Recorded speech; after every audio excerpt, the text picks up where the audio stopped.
ভাটারা থানায় গেলে আমাকে সাথে সাথে এখান থেকে উঠিয়ে নেওয়া হবে। কমিটমেন্ট যদি না দিত তাহলে তো আমি এত দূরে আগাতাম না। আমি তো ফার্স্টে বুঝি নাই যে এটা এই ধরনের ফ্যামিলি। ডেফিনেটলি তার কনসেন্ট ছিল, তার কাজের লোক থেকে শুরু করে বডিগার্ডরা যে আমার গায়ে হাত তুলেছে ওই দিন রাতে, আমার জান চলে যেত। আমি হয়তো এখন এখানে থাকতে পারতাম না। আমি আমার জানের ভয়ে ওই দিন রাতে চলে আসছি, আমি বাসা ছেড়ে চলে আসতে হয়েছে। আমি স্টিল বাসার বাইরে বাইরে ঘোরাফেরা করতেছি। আমি আমার একটা ফ্রেন্ডের বাসায় আছি কয়েকদিন ধরে। না, আমি এখন পর্যন্ত নেইনি, আমি নিব না, যেহেতু তারা বলেছে যে একটা সমঝোতার মধ্যে আসবে। আমি অপেক্ষা করছি। ডেফিনেটলি এটা একটা হুমকি ছিল, আমাকে ওই দিন রাতে হুমকি দেওয়া খুব জঘন্যভাবে। আমি তো মনে করেছি আমি মারা যাব। হ্যাঁ, ভাটারা থানায় আমি গিয়েছিলাম, কিন্তু তারা আমাকে বলেছে যে ভাটারা থানায় গেলে আমাকে সাথে সাথে এখান থেকে উঠিয়ে নেওয়া হবে। তো আমি ওই সাহস আর করি নাই ভাটারা থানার আশেপাশে যাওয়ার। আমি তো ভয়ে আমার বাসার অ্যাড্রেস দেইনি। আমাকে বলছে যে ওর বাসার অ্যাড্রেস দেখে আসবা, ওকে যেখানে নামাইবা। জিপং নামে যে লোকটাকে তারা বলছে যে আমাকে ড্রপ করে দিতে। সে খেয়াল করছে যে আমি কোথায় গিয়ে স্টপ হচ্ছি। ওইখানে গিয়ে ওই ফ্লোরে উঠে, ওইখানে আমার বান্ধবী থাকে তার ছেলেকে সহ, তাকে মানে যাই হোক হেনস্থা করছে কালকে, যেইটা করা উচিত হয়নি। ওইটার পরও আমার তার সাথে কথা হয়েছে এবং আমাকে আশ্বস্ততা দিয়েছে যে এরকম কিছু একটা হবে না। কিন্তু তারপরও বিপদের তো হাত পা নেই। আমি তারপরেই কিছুটা হলেও ইনসিকিউরিটিতে ভুগছি যতক্ষণ না তারা আমাকে কোনো ডিসিশন দিচ্ছে।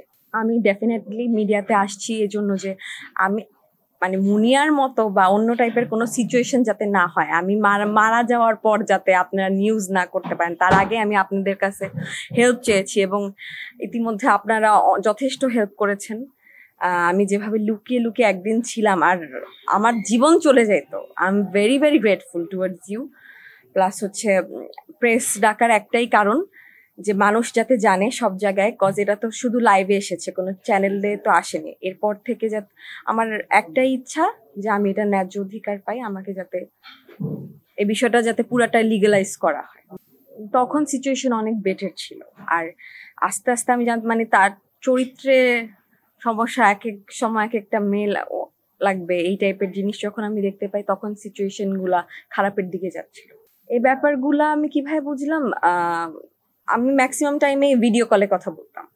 তো একদিন, 2 দিন, 3 দিন যখন ভিডিও কলে ধরা পড়লো, আস্তে আস্তে আমার সাথে খারাপ ব্যবহার, ওইখান থেকেই গায়ে হাত তোলা, একে একে 2 এই টাইপের হইতে থাকলো। দেন হচ্ছে সিচুয়েশন ওয়ার্সের খারাপের দিকে যাচ্ছিল। হ্যাঁ, ডেফিনেটলি কমিটমেন্ট যদি না দিত তাহলে তো আমি এত দূরে আগাতাম না।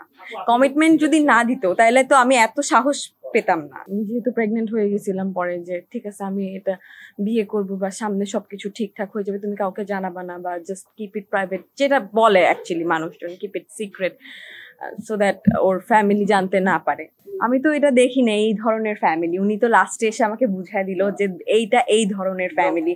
যখন আমি হত্যার মুখোমুখি হইলাম যে আমাকে খুন করে ফেলবে, আমি তো ফার্স্টে বুঝি নাই যে এটা এই ধরনের family. In order to get rid from me, সে যে এরকম একটা সিচুয়েশন ক্রিয়েট করবে অ্যাট লাস্টে গিয়ে, ডেফিনেটলি তার আব্বা আম্মা বা যারাই জেনেছে বিষয়টা, তার কনসেন্ট ছাড়া তো আর জানেনি।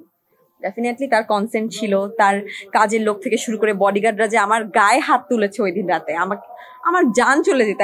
আমি হয়তো এখন এখানে থাকতে পারতাম না। আল্লাহর অশেষ রহমত আমি জীবিত আছি। এটা তার কনসেন্ট ছাড়া তো হয়।